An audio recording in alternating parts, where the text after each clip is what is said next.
Constitutional Conversations is a series of discussions by America's leading scholars about the principles, framing, ratification, and implementation of constitutional government in the United States.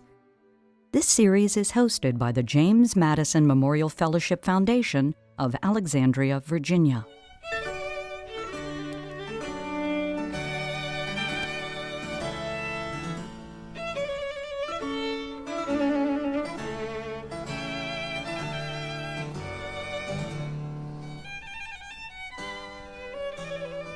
So my claim, and I can never prove the counterfactual, is if lightning had struck Madison, that we'd pretty much have the same Constitution.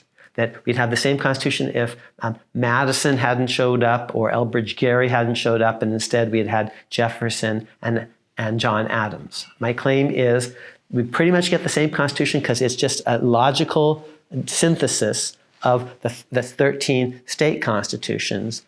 We have pretty much the same, unless something had happened to Washington. And if something had happened to Washington, oh, well, then you don't have Article 2 the way you do, which is the executive branch. Then the Constitution either never materializes at all, or it looks totally different, and maybe we're all speaking French or Spanish or the Queen's English or Russian today.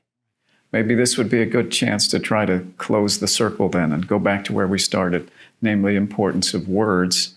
But I'm struck in the course of our conversation with the importance of written constitutions. And you've made an excellent case for the precedents that are set by the state constitutions in the creation of the federal constitution, which is arguably, the federal that is, the first written national constitution in human history. Mm-hmm. But we can go back. And even more important than first written constitution, it's put to a vote. Wow.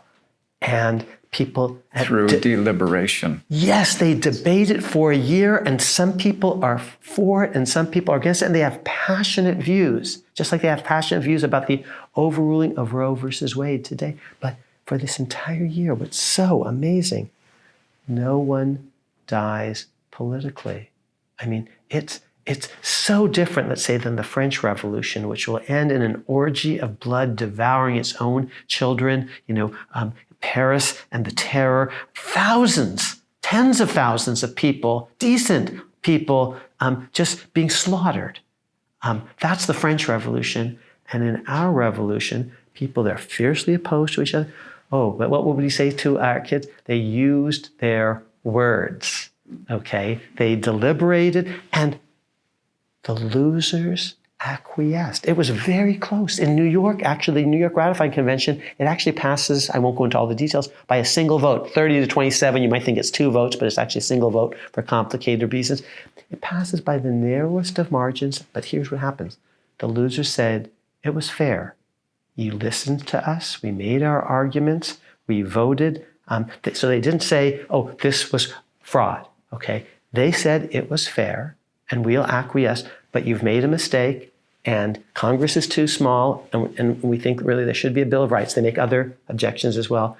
So the minority, it's put to a vote. It's put in writing. Then it's put to a vote up and down the continent. It's not just put in writing, it's put to a vote.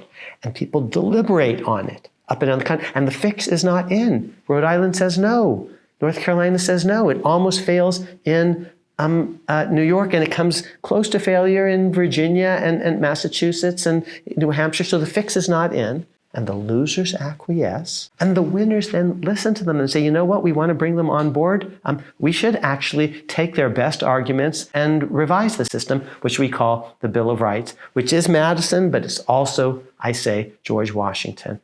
Wow, what a story. What an example for us today about what we should be doing and aren't quite.